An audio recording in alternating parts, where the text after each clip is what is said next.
इस वीडियो के थ्रू हम जानेंगे कि ऑर्गेनिक केमिस्ट्री में जो रिएक्शंस होते हैं और रिएक्शन में आपको पता है कि रिएजेंट आप यूज करते हो, तो उसमें जो रिएजेंट होते हैं उन रिएजेंट का पर्पस क्या होता है। ठीक है, तो स्टार्ट करते हैं। और ऐसे लगभग 10 वीडियोस में भी बने। ठीक है, ये आज की पहली वीडियो होगी।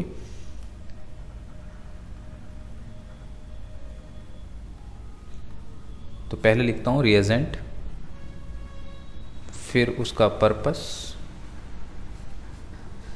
और फिर रिएक्शन।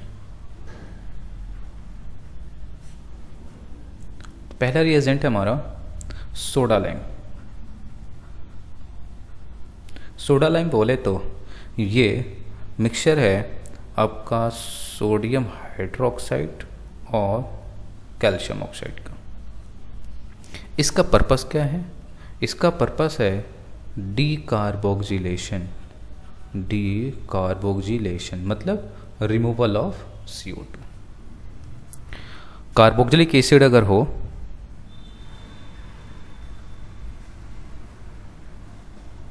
ठीक है, तो इसे क्या कर देगा, ये यहां से कार्बन डाइऑक्साइड को ये रिमूव करवा देगा। तो बचा क्या आपके पास? एल्केन। और यहां से CO2 आपका रिलीज हो जाएगा। अगर मान लो कंपाउंड ये है जिसमें कीटोन भी है,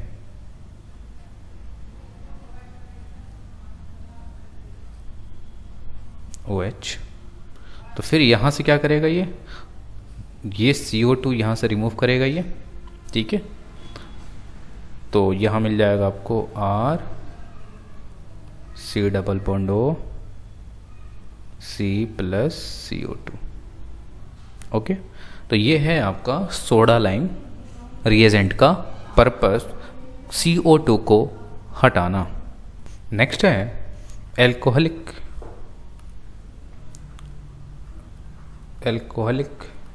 KOH या फिर एल्कोहलिक NaOH या फिर इथॉक्साइड, पोटेशियम इथॉक्साइड बोल सकते हो इसे, है ना, या sodium ethoxide, ethoxide, ETO ethoxide, alkoxide. तो एल्कोहलिक KOH हो या एल्कोहलिक सोडियम हाइड्रोक्साइड हो या इथॉक्साइड हो, सोडियम इथॉक्साइड या पोटेशियम इथॉक्साइड हो, इनका पर्पस है डीहाइड्रोहैलोजिनेशन। डीहाइड्रोहैलोजिनेशन मतलब हाइड्रोजन के साथ साथ हाइड्रोजन का भी रिमूवल होगा। तो डीहाइड्रोहैलोजिनेशन, रिमूवल ऑफ HX। ओके, इसीलिए इसे एलिमिनेशन रिएक्शन भी बोलोगे, क्योंकि यहाँ पे हाइड्रोजन और X क्या हुए हैं, एलिमिनेट हुए। तो देखें आप कौन सा रिएक्शन है इसका।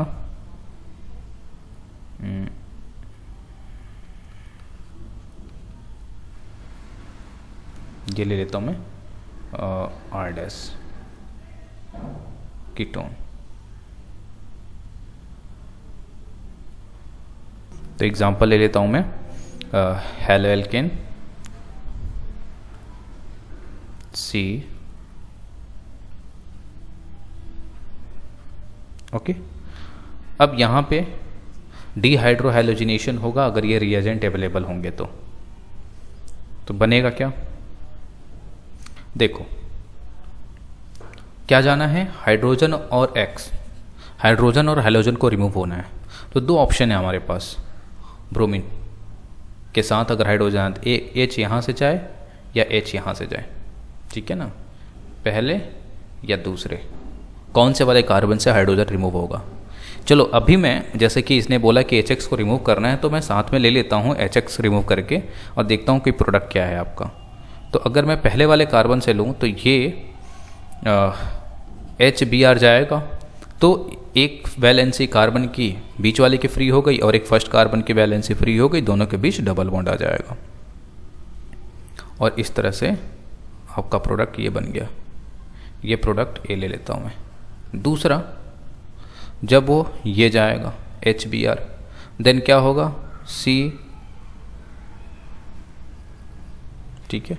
अब सवाल ये कि यहाँ पे दोनों प्रोडक्ट बनने के चांसेस हैं, कौन सा प्रोडक्ट मेजर होगा। तो देखो, अब यहाँ पे दो प्रोडक्ट बने तो कैसे डिसाइड करेंगे कि मेजर प्रोडक्ट कौन है, ए या बी। तो ध्यान रहे, मेजर प्रोडक्ट वो होगा जो मोर सब्स्टिट्यूटेड एल्कीन होगा। मतलब देखो, इस डबल बॉन्ड के क्रॉस कितने अल्काइल ग्रुप, एक और ये दो, यहाँ पे एक ही अल्काइल ग्रुप है, तो मेजर प्रोडक्ट आपका बी हो जाएगा।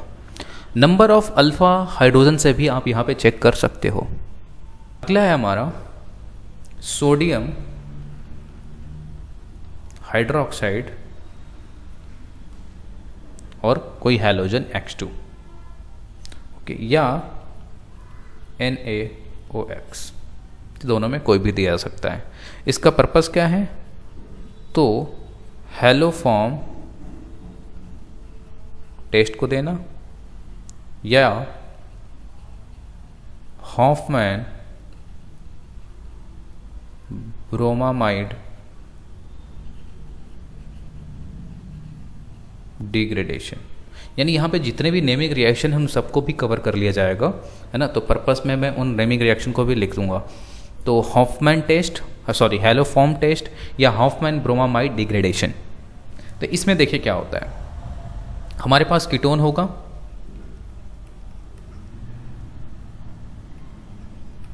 ओके, इसका रिएक्शन इस दिए गए रिएजेंट के साथ अगर होता है तो ये, और देन इंस्टेंटली अगले स्टेप में आप एसिड को ले लो, ठीक है ना। मैं फाइनल प्रोडक्ट बता रहा हूँ क्योंकि यहाँ भी हमारा पर्पस है केवल रिएजेंट को बताना, ठीक है ना, कि इस रिएजेंट किस पर्पस को फुलफिल करेगा। रिएक्शन को डिटेल में नहीं बता पाऊँगा इस वीडियो में, काफ़ी लंबा हो जाएगा फिर। तो डायरेक्ट जो प्रोडक्ट मेरा बना वो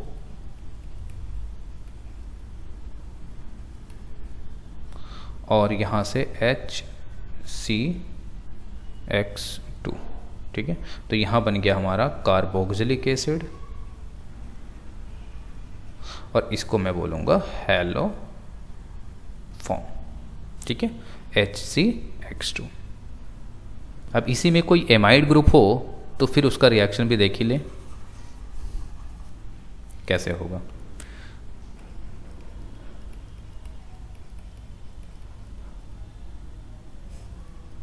सेम चीज X2 H2 या फिर मैं H2 ना लिख करके NaOH,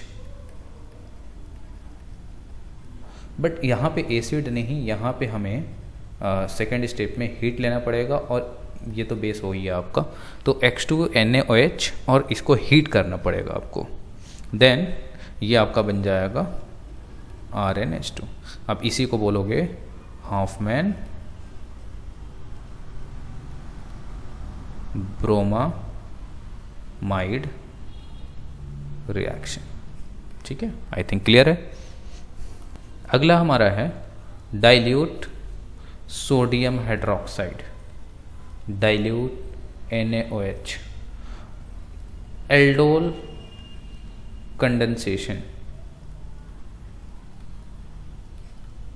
ओके। रिएक्शन को मैं नीचे लिख रहा हूं,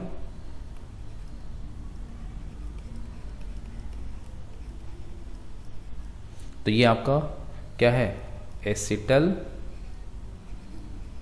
डिहाइड है ना, एल्डिहाइड ग्रुप आपको दिख रहा होगा ये। तो एसिटल डिहाइड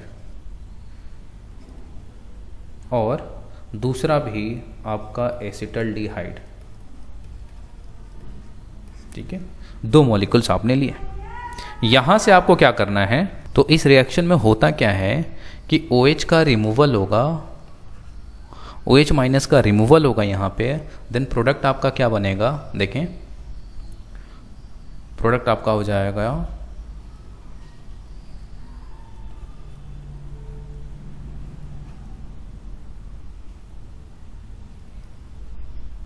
अब देखो ये एक OH गया है तो यहाँ पे एक जगह आ जाएगा आपका OH, ठीक है।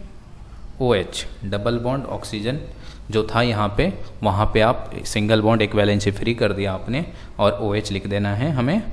देन CH3 जॉइंट है यहाँ पे, ये हुआ हमारा। अभी फाइनल प्रोडक्ट नहीं बना इस रिएक्शन में। फर्दर क्या होगा, फर्दर फिर OH माइनस का रिमूवल होगा और ज़रा सा आप इसे हीट कर दें तो होगा क्या कि अब जो OH है ये पूरी तरह से यहाँ से रिमूव हो जाएगा वाटर को लेकर के। इस कार्बन पे एक हाइड्रोजन है तो इसको लेकर के ये गायब हो जाएगा। देन यहाँ पे जो प्रोडक्ट आपका बन जाएगा H डबल बॉन्ड ऑक्सीजन और यहाँ पे कार्बन डबल बॉन्ड C और ये CH3। ओके, तो ये हमारा जो अब प्रोडक्ट बना इसका फाइनली नेम क्या हो जाएगा। तो देखो आप रखोगे कितने कार्बन, 1 2 3 4, 4 कार्बन तो ब्यूट। उसके बाद सेकंड पोजीशन पे क्योंकि नंबरिंग यहाँ से करोगे आप 1 2 तो ब्यूट 2 इन और अल्कोहल है, सॉरी एल्डिहाइड है तो इसके लिए अल यूज हो जाएगा। तो क्या मैं लिखूँगा ब्यूट 2 इनल। ओके, यानी डाइल्यूट सोडियम हाइड्रोक्साइड हो तो एल्डोल कंडेंसेशन रिएक्शन होगा और एल्डोल कंडेंसेशन में एल्डिहाइड के 2 मॉलिक्यूल्स आप लोगे, है ना। 2 स्टेप में यहाँ से OH को आप गायब करोगे, है ना, और कार्बन कार्बन के बीच आपका डबल बॉन्ड बन जाएगा। अब अगर मैं डाइल्यूट की जगह पे कंसनट्रेटेड NaOH ले लूँ, कंसनट्रेटेड सोडियम हाइड्रोक्साइड, तो इसका पर्पस हो जाएगा फिर कैनिजारो रिएक्शन में क्या होता है, बेंजल्डिहाइड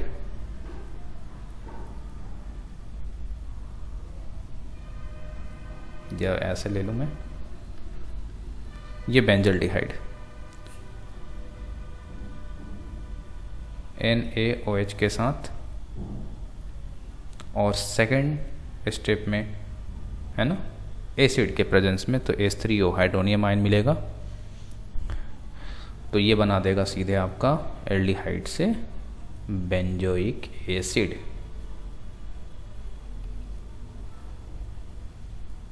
ओके, दूसरा भी प्रोडक्ट यहाँ पे बनेगा और वो बनेगा आपका बेंजाइल अल्कोहल।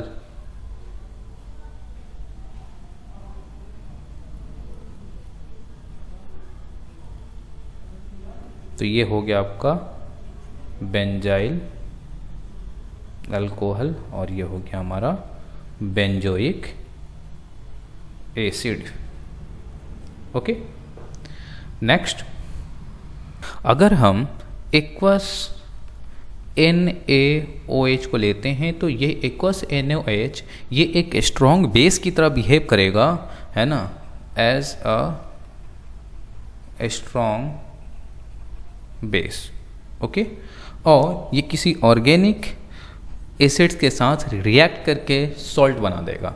मतलब कार्बोक्सिलिक एसिड एक ऑर्गेनिक एसिड हो गया, इसके साथ रिएक्ट करके ये सॉल्ट दे देगा।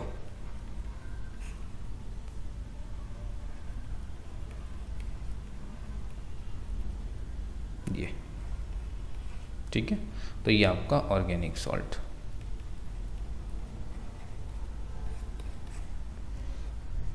क्लियर, या फिर फेनॉल भी हो,